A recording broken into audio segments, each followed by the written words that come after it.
morning, students. Today we are going to discuss regarding the next topic, that is Gauss divergence theorem. Okay, or theorem of what? Gauss theorem of divergence. Right? In the last class we discussed regarding the Stokes theorem. We know that the Stokes theorem converts line integral into surface integral, or vice versa. That is surface integral into line integral. Okay. Here Gauss divergence theorem or Gauss theorem of divergence will convert the surface integral into volume integral or volume integral into surface integral. Simple. It will connect the relation between what? Surface integral and volume integral. Already we discussed regarding the divergence. What is divergence? The amount of flux diverging per unit volume, passing per unit volume. The amount of flux. Flux is nothing but what? Group of lines. Okay. Fluid. Okay, fluid, the flow of fluid per unit volume. We can also consider like that also. So what is divergence? It is simply the amount of flux diverging, passing per unit volume. Right? So here the Gauss divergence theorem states that the statement of Gauss divergence theorem. Gauss divergence theorem states that the surface integral of a normal component of any vector. The surface integral nothing but what? Double integral, simple. Surface integral of normal component of a vector is equal to, the Gauss divergence theorem states that the surface integral of normal component of any vector is equal to volume integral, nothing but what? Triple integral. Volume integral of divergence of a vector. Volume integral of divergence of a vector. Okay. Enclosed by a volume, okay, volume integral of divergence of a vector of a volume V enclosed in a surface S. Okay, nothing but what? There is a surface which is occupied by some volume. Okay, for example, it is a volume, it is occupied on the surface, isn't it?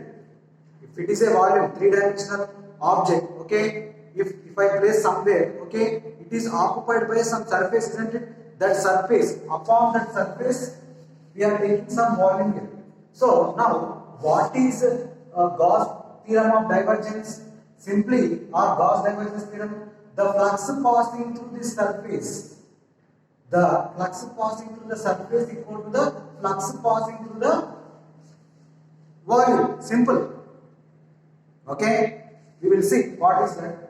Right? So, here simply the statement of Gauss theorem of divergence is what? Surface integral of a vector, normal component of vector is equal to volume integral. Volume integral of a divergence of a vector of volume V enclosed by the surface. Okay? Simple. So, we are going to prove that LH is equal to RH, that is surface integral equal to volume integral of divergence of a vector. So, for that purpose, see, for that purpose we considered a surface S. On that surface is divided into small volume elements. Okay, this entire surface is divided into some small volume elements whose volume is dV. See, we took one surface S. We are dividing this surface into some small volume elements, three-dimensional elements like this.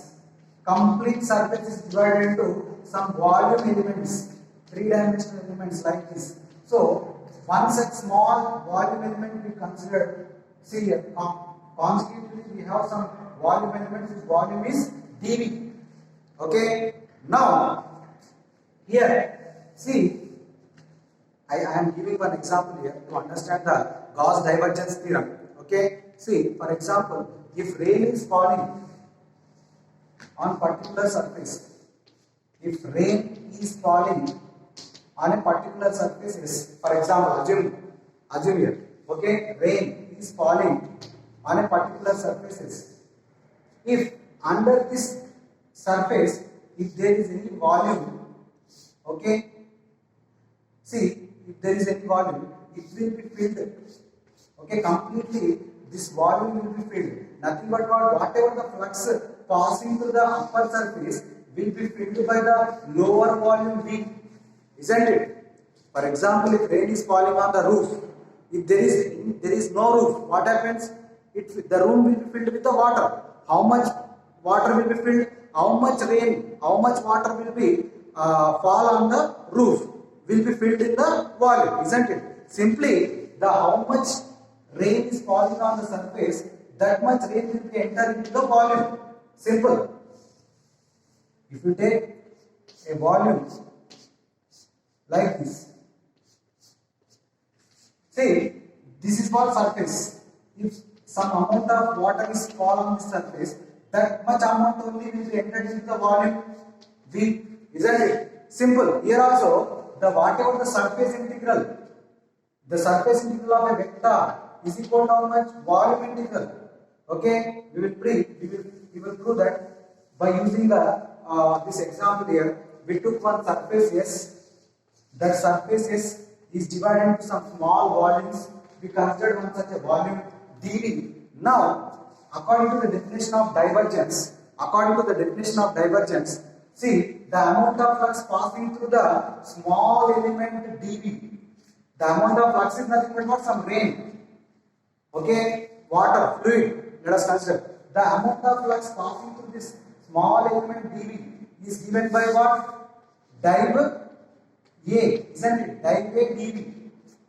That's it. The amount of flux diverging through the small volume dV is given by div A dV. Because it is in a vector field A bar. The entire surface is in a vector field A bar. So, div A dV. Now, the total amount of flux passing through the total volume V is given by, see, the entire surface S is enclosed by the entire volume V. That volume is divided into some small elements dV.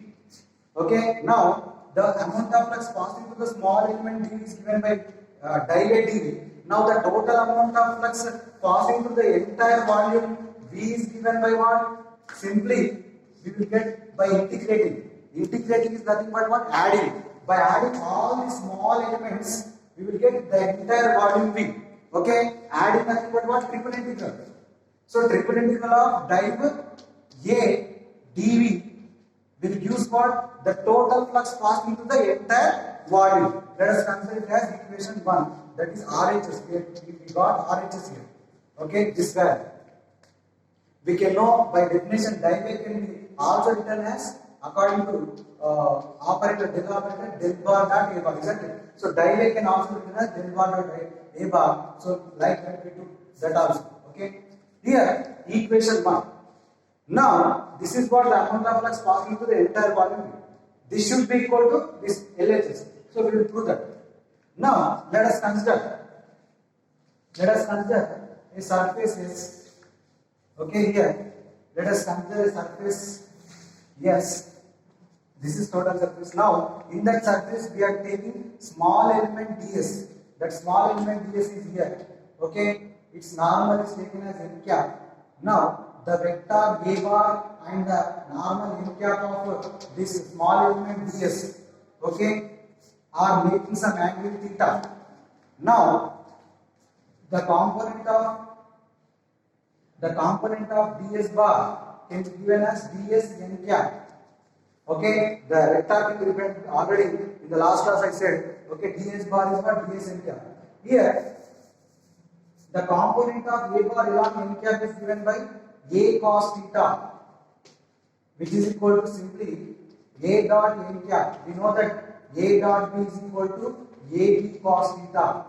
Similarly, here also n cap is unit vector, so A cos theta is equal to A dot n cap. Now, see the flux passing through this small element ds is given by, we know that according to what is the definition of flux, it is simply the product of normal component of a vector into dot product of that surface, isn't it? A dot ds bar. We know that according to the definition of flux, what is flux? It is the product of vector dot product of vector and the surface, isn't it? The flux, if you take the flux passing through the surface, that vector component dot that surface area. So A bar dot ds bar. So the flux passing through the small element ds is given by what? A bar dot ds bar. Now the flux passing to the entire surface S is given by what? Surface integral of A dot ds bar. Let us consider as equation 2. Isn't it? The flux passing to the small element ds is what? A dot ds. The flux passing to the entire surface S is given by surface integral.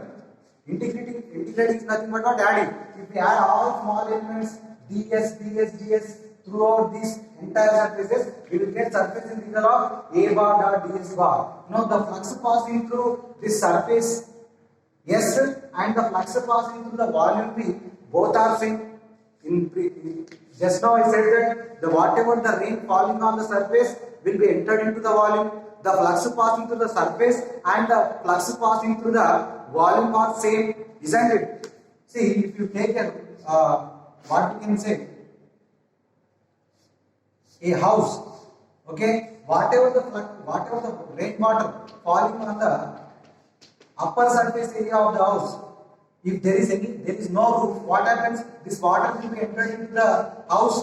How much water will be entered? The flux passing through the surface. The water passed from the surfaces will be entered into the volume V, diverging from the volume V, isn't it? The whatever the flux passing through S will be passed through the volume V. Both are same.